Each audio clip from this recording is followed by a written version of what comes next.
Hey folks, this is Vince with Ad's Gaming Addiction, and once again we're going to look at Star Wars Armada. I have the house to myself today, so I figured I'd go ahead and shoot a quick video. Obviously I'm not going to play a game because I have no one to play with. I mean, if you guys do want to watch me play a game against myself, leave a comment and let me know. But the purpose of this video is to go over my observations as to what the Imperial and Rebel fleets can do. I hate to use the word strategy video because I've only played the game 2 times.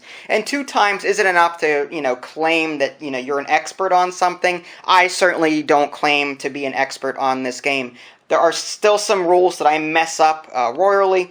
As far as the rules go, I really don't care, as long as we have fun. That's just the way we play. But anyway, again, this is not meant to be, this is how you're supposed to play the game. These are rules that you should take verbatim. No, this is just my observations. Maybe some of my observations will mirror yours. Maybe I'll be completely wrong about some things, but at the very least, it should spark some interesting conversation, or at the very least, get you thinking. So without further ado, let's take a quick look at some of my observations of the Imperial fleet.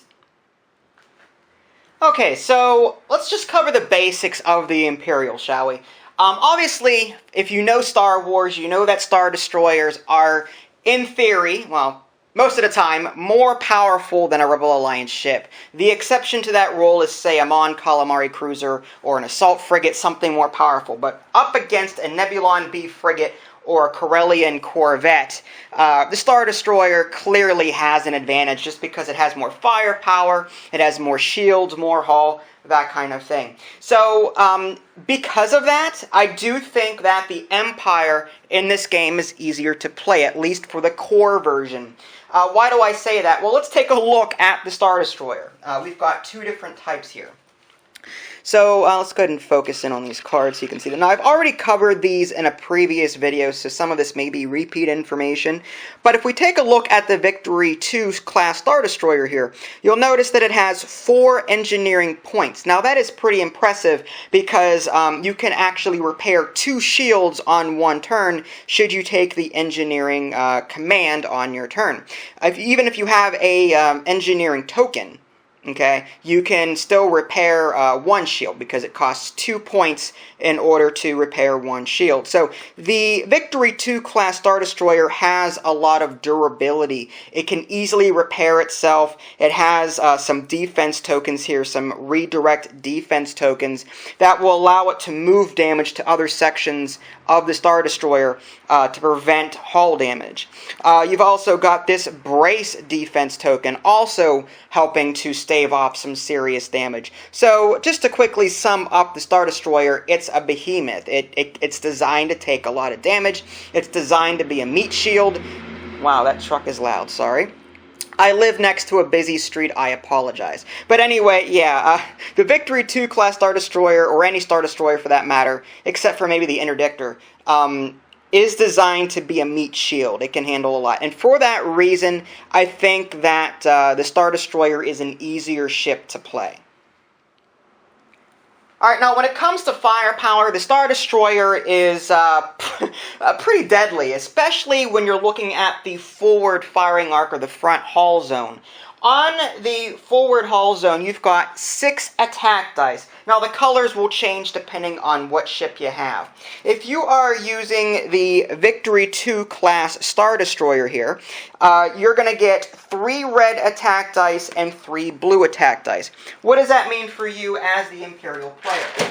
Well, if we take out, and I should have done this before, but I forgot. If you take a look at the range ruler here, or the attack dice, whatever, you've got a red attack die at long range, you've got a blue and a red at medium range, and then you've got all 3 colored die at short range. Now, the nice thing about the Victory 2 is that it can shoot 6 attack dice at medium range. At long range, it's forced to use only 3 of those attack dice, but at medium range, it can shoot all 6 attack dice. Whereas the Victory 1 class Star Destroyer has 3 red dice and 3 black dice, and the black dice can only be used at close range. So the Victory 2, in my opinion, does well at range 2, or a medium range. It would also do well at close range. for reasons I'll explain in a minute.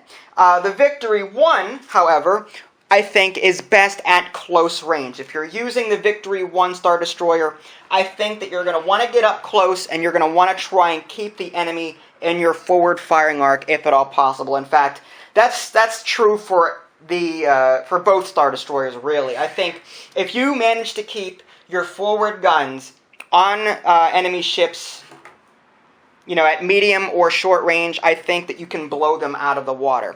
In fact, that's the real challenge behind the Rebel Alliance. Obviously, these little dinky ships here, and I just took the Corellian Corvette off the base, these little dinky ships here are not going to survive at close range.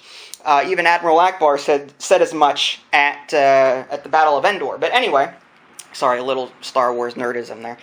So yeah, the Rebel Alliance has to try and flank the Star Destroyer wherever possible and try and stay out of the forward firing arc here. Luckily, these Rebel Alliance ships are built for speed, especially this Corellian Corvette or the Blockade Runner here. It can go up to 4, I believe. So, as the Rebel Alliance player, what you're going to want to do is try and flank your opponent from the get-go to stay out of the forward firing arc if at all possible. If you can manage to do that, I think you'll manage to survive longer. Luckily, the Empire has a few ways around this problem. Even though they're slow, if you take a look at their card again, they can only go up to speed 2, and they can only really click 1 time unless they use the navigate command. There are a few upgrades that they can use to help them out. I'm not going to go over all of the upgrades because there are a lot of them, and I've already done that in a prior video, but here's just a few of them. The Dominator, for example, this Dominator title, basically allows the player to spend shields in order to add that many attack dice. So if you can sort of get off a lucky shot using your forward firing hull zone, you can try and take out your opponent early before he even has a chance to flank you by just launching an all-out assault with this upgrade card. You've also got these H9 turbo lasers. While attacking, you may change one die face with a hit or crit icon to a face with an accuracy icon. Why would you want to do that? Well, let's take a quick look at what the Corellian Corvette can do.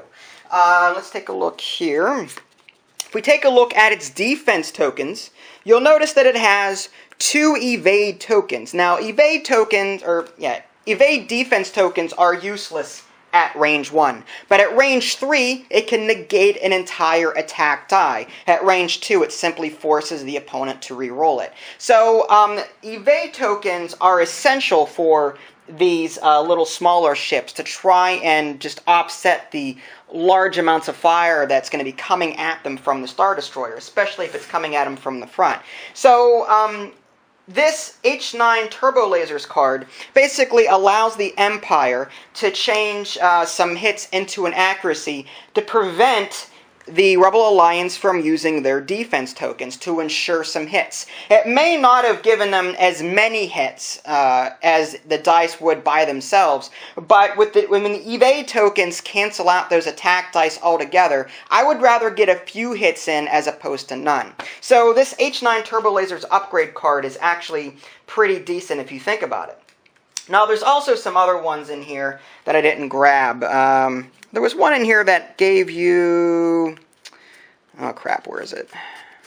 Gunnery. There's an upgrade card somewhere that I grabbed that I don't know where it is, that basically allows you to add extra attack dice to the side. It's extra armament or something like that. I don't know. Oh, here it is. Extended or enhanced armament. Basically, this particular card allows you to add 1 red dice on your left and right hull zones. So, by itself, the Victory class Star Destroyer, depending on which one you're using, this one is, let's see here, that is the Victory 2. It has 2 red dice and 1 blue die on the side. The Victory 1 has 2 red dice and 1 black die on the side. Whenever you add this enhanced armament, you're basically adding an extra red die. So, as such, it doesn't become that necessary for the Imperial player to try and keep the enemy in the forward firing arc. If the Rebel Alliance does manage to flank the Star Destroyer, at least it does have some extra firepower on the sides to try and take them down. Now there's another card that might be overlooked by some people. It's called Nav Team. And Nav Team, it says your navigate tokens can either change your speed or increase one yaw value by 1. So in the beginning of the game, no one is in range to really attack each other. They start on opposite ends, and eventually they're going to be making their way toward each other. Now, while that's happening, the Empire can take a navigate command and then queue up a navigate token, save it for later, and so that when the Rebel Alliance does flank the Star Destroyer, trying to get around to the side here, the Empire can use this Nav Team in conjunction with a navigate token in order to, say, click one extra time. Because normally, if you were to take this action, or if you just were to take a one maneuver and then try and click like this, the Star Destroyer would only end up like that. The turn isn't all that powerful. But if you add an extra click to that using your Nav Team, because normally your navigate tokens only allow you to adjust the speed, not the yaw. But this Nav Team allows you to work around that, and then you can change the yaw if you want to instead of the speed. So now, instead of just doing one click and ending up here and still not really being in range of these guys, let's go ahead and add one extra click to that. And now you've got this going on.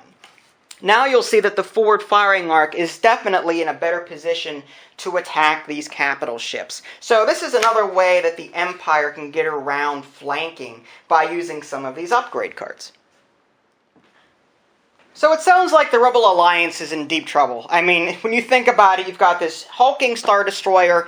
It has high engineering points, so it can repair shields easily. It does have some upgrade cards that makes it more maneuverable or more powerful or both. So yeah, the Rebel Alliance is kind of screwed. Well, yes and no. The Rebel Alliance, I think, requires a lot more skill to play because you have to dance just so around your Star Destroyer or around your opponent in order to stay alive and at the same time inflict some damage. Head-on attacks using the Rebel Alliance like this, with these two ships at least, is probably a bad idea, because like I said before, the Star Destroyer on the front hull zone can shoot 6 attack dice at range 2 or 1, depending on whether or not you're using the Victory 1 or the Victory 2. So as the Rebel Alliance, what you're going to want to do is try and flank your opponent around the sides, if at all possible. In fact, it's probably recommended that you try and do that.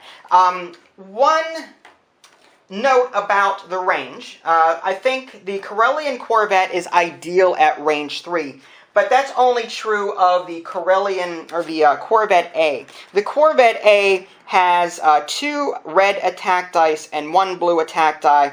It's also got some red and blue on the sides and 1 red on the back. The Corvette A, I think, would be ideal at long range because it does have these evade tokens that it can use to mitigate damage altogether, which is kind of nice. However, when you look at the Corvette B, it has all blue dice, so it can only attack at range 2 or medium range or closer.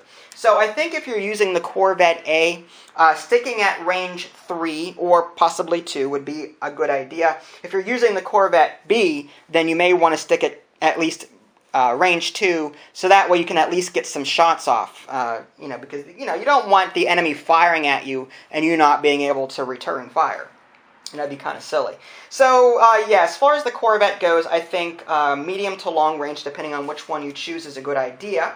And you've also got the Nebulon B frigate over here. Now, the firepower is the same for both ships. You've got the refit and you've got the escort frigate. Both have 3 red attack dice on the front, 1 red, 1 blue on the sides, and 2 red on the back. So to me, in looking at that, I think range 3 is an ideal, well, I keep saying range 3, but it's really long range. I think long range is ideal for this ship, because it also has some good tokens. It's got an evade token at range 3, it can mitigate an attack die altogether. It has 2 of these brace defense tokens, so it can, take a few hits, even if it's on the side, or whatever the case may be. Now, it has the most attack dice on the front, so using some fancy footwork, you're going to want to try and flank the Star Destroyer while keeping your forward guns to bear, if at all possible. Now, that's a little bit harder to do than, say, with the Corellian Corvette over here, because the Corellian Corvette can go up to speed 4, whereas the Nebulon B frigate can only go up to speed 3. Still, at speed 3, it gets 2 clicks on the third. So it's probably a good idea to keep these guys, I guess, just keep them fired up. Keep their engines fired up so that they're always constantly moving a pretty far distance, so they can make use of those 2 clicks toward the end of their maneuver here. So at least that's my opinion as far as how to get the Rebel Alliance into a key position. But it's going to be pretty difficult because, again, the Rebel Alliance is pretty weak. So if the Empire does manage to bring its guns to bear, you're in deep trouble. So what I did with Vinny when we played our game, I bumped up the speeds on the Rebel Alliance ships as high as I could get them, and I just basically flanked and tried to stay behind. However, what you're going to want to do, though, is probably scale down your speed, because what will end up happening, and this happened to me when playing against Vinny, I ended up getting too close, and I didn't have enough time to decelerate. I ended up overshooting my target, and ended up coming around the side when my goal was to try and stay behind him. But I couldn't do that because my speed was too high, and I had queued up some other commands that I needed at the time. So yeah, that's my opinion on how the Rebel Alliance should work. As far as the fighters go, let's go ahead and get into that next. The X-Wings obviously are stronger than the TIE fighters, in my opinion. They can just do so much more damage. If you take a look at their card real quick, Luke Skywalker has 4 blue attack dice, anti-squadron attack dice, and the other X-Wing has 4 as well, whereas the TIE fighters only have 3. So in a one-on-one confrontation, I think the X-Wings will win hands down. They've got more hull. You've got 5 hit points here as opposed to a TIE Fighter's 3. And that sticks with the canon because, X-Wings have shields, TIE Fighters don't. So obviously the X-Wings are a little bit more durable. Luckily, the TIE Fighters have an advantage in numbers. You've got this swarm ability, which basically it says, while attacking a squadron engaged with another squadron, you may re-roll 1 die. So the more TIE Fighters that you can get clumped together against X-Wing squadrons, the better. Especially if you get Howl Runner into the mix, because Howl Runner has a special ability. While another friendly squadron with Swarm at distance 1 is attacking a squadron, it may add 1 blue die to its attack pool. So if you can keep Howl Runner alive, and if you can keep Howl Runner surrounded by a bunch of TIE Fighters, and if you can surround X-Wings, cut them off, whatever, I think the TIE Fighters would eventually win out because you've got some extra utility when it comes to rolling extra attack dice and re-rolling attack dice. So yeah, I think if the Empire can keep the X-Wings tied up with its own TIE Fighters, I think it'll stand a good chance, even if the Rebel Alliance does manage to flank the Star Destroyer. Now, as the Rebel Alliance, these fighters, what I think the best strategy is for the X-Wings is to take out the TIE Fighters as early as possible. At least that's what I would do. That way, the X-Wings, once you do manage to take them out, if you can, take on 1 or 2 TIE Fighters at a time and don't let them clump up into one, because again, that swarm ability is killer. If you can, try and engage 1 or 2 TIE Fighters at a time, take them out, and then when the next set comes in, try and take them out. And then so that you only have your X-Wings left and no TIE Fighters against you. When that happens, you can swarm the Star Destroyer and if preferably land in front of it. If you can get your X-Wing in front of it like this, and when the Star Destroyer goes to move, it'll land on top of it. And because it moved on top of you, you get to move the X-Wing somewhere, and you could put it right back in front of the Star Destroyer again, and you can just keep moving the X-Wing with it as it continues to hit you while it's maneuvering. So that's pretty decent. One thing that I will say, it is pretty difficult, I think, to keep up with a capital ship if you're using X-Wings and you're not using your squadron command on these ships here. The reason for that is you can only attack or move, not both, during the squadron phase. So, and these X-Wings can only attack at range 1. So the Star Destroyer may end up moving out of range if it has initiative, for example, or because the ships move before the squadrons do. It may move itself out of range. Then you're forced to move with the X-Wing just to keep up, and you can't attack. That's where the squadron command comes into play. So if you can, what you're going to want to do after you kill the TIE fighters, try and get your X-Wings and your Nebulon B frigate to sort of clump together into like a little group, and then you can use the the squadron command, and that way you can move and attack with the X-Wings before the squadron phase. That way you're not like trying to catch up to the Star Destroyer as it's moving from turn to turn to turn. Like I said, if you can get in front of it, then you really don't have to worry about that. You'll stay in range all the time, and then you can use your squadron phase to attack. Now there's a few other things I forgot to mention. None of this is planned, by the way. I'm just sort of coming up with this as I go. But there's a few things that the Rebel Alliance can do to offset the fact that the Star Destroyer has that tank image. One such example is Luke Skywalker. He has a special ability. While attacking a ship, treat the defender as having no shields. That's great, because if you can inflict hull damage on a Star Destroyer, he'll have to spend more engineering points in order to get rid of it. It costs 3 engineering points to remove hull damage, where it only takes 2 engineering points to repair a shield. So the more hull damage you can inflict on your opponent, the better. Now, the Dona's Pride is similar, but it works a little bit differently. This title card says, to blue critical, cancel all attack dice to deal 1 face-up damage card to defender. This is good, even though it's specific to a blue critical. Ships like the Corvette B are nothing but blue attack dice. You've got one blue attack dice on the side hull zones and the front hull zone on the A. So I think the Dona's Pride might actually work better on the Corvette B because it uses all blue dice. You have a better chance of rolling a crit, a blue crit, if you have the Corvette B equipped instead of the Corvette A. But yeah, let's say you roll the attack dice, and let me just grab some for examples here. But let's say you roll the attack dice, you end up getting, you get a crit and you get an accuracy. Okay, not a lot of damage on the face of it. And let's say that you're attacking a side that has like 3 shields. So you're like, crap. So basically, I'm not going to do any damage. This thing keeps coming off. Alright, so yeah, you're not going to do any damage really with 1 critical hit, not even a face-up damage card. But if you have this title, you can cancel all attack dice, the accuracy and the crit, to deal 1 face-up card to the defender. And the nice thing about that is that the defender really can't do very much to really block you from doing that. The Star Destroyer here doesn't have the evade tokens that the Corvette and the Nebulon B frigate has. Sure, it can redirect and it can brace, but it can't like cancel attack dice outright.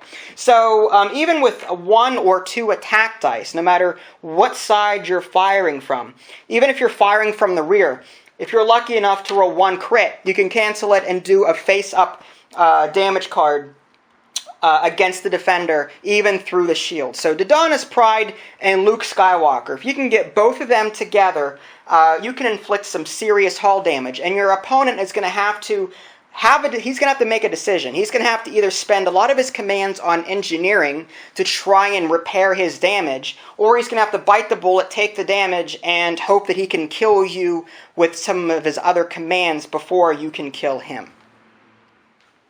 Okay, so there you have it. Again, this was not any sort of, these are the rules you must follow to win the game, and because I said so, no, nothing like that. In fact, I am still relatively new to the game, but I am having a great time with it. It was money well spent, in my opinion. I do think it was a little bit pricey, but the models themselves are fantastic. The squadrons, not so much, and the bases were a pain in the butt to put together. But overall, with the amount of playtime I've already put into the game, the amount of research I've done, and just the fact that I love Star Wars in general, I think it was worth the money. But again, that's dependent on what your price range is and how comfortable you are with spending money of that nature, especially on minis. Like, that's one thing I learned the hard way with Star Wars X-Wing. I wasn't prepared for the cost that was associated with minis. I'd never played a minis game before. X-Wing was my first one. I had Star Trek Fleet Command, I think it's the name of the game, up in my closet, but it came with all of the ships already. So yeah, with a miniature game, again, there's obviously a cost associated with it. It's not for everybody. But I'm having a great time with it, and hopefully you found this video somewhat informative. If you guys have any tips, obviously I didn't cover everything, I couldn't, but if you guys have any tips, any strategies, or just anything that you'd like to share regarding this game, feel free to leave a comment, let me know. Please behave yourself, nothing nasty, that kind of thing. Alright, so this is Vince, thanks for watching, and I'll catch you next time.